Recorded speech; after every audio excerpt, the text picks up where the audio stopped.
भी कनेक्ट किया जाएगा।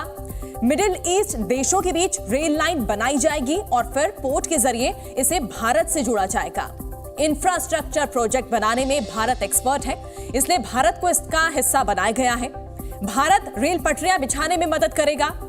रेल और पोर्ट नेटवर्क बनाने के प्रोजेक्ट में अमेरिका और यूरोपीय देश भी शामिल हैं और इसकी मदद से मिडिल ईस्ट में चीन के इंफ्रास्ट्रक्चर प्रोजेक्ट को काउंटर किया जाएगा।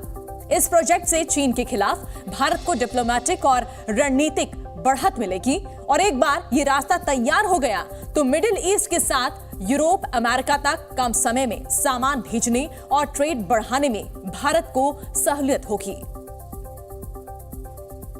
आज हम सब ने एक महत्वपूर्ण और ऐतिहासिक समझौता संपन्न होते हुए देखा है। आने वाले समय में यह भारत, पश्चिम एशिया और यूरोप के बीच इकोनॉमिक इंटीग्रेशन का प्रभावी माध्यम होगा। यह पूरे विश्व में कनेक्टिविटी और विकास को सस्टेनेबल दिशा प्रदान करेगा। आज जब हम कनेक्टिविटी का इतना बड़ा इनिशिएटिव ले रहे हैं, तब हम आने वाली पीढ़ियों के सपनों के विस्तार के बीज बो रहे हैं।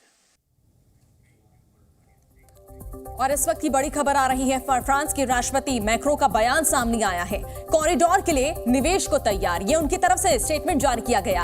हम इसे जल्द पूरा करना चाहते हैं, कॉरिडोर से नए अवसर पैदा होंगे। तो कॉरिडोर को लेकर फ्रांस के राष्ट्रपति ने यह बयान जारी किया है और उन्होंने साफ कहा है कि हम तैयार हैं निवेश के लिए, कॉरिडोर के लिए निवेश को तैयार, हम इसे जल्द पूरा करना चाहते हैं, कॉरिडोर से नए अवसर पैदा होंगे।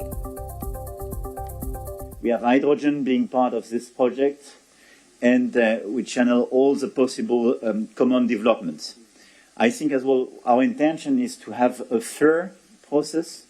I mean, offering a lot of opportunities to manufacture in the different countries and to cooperate very actively on building these roads, building the innovations going with it, and innovating together.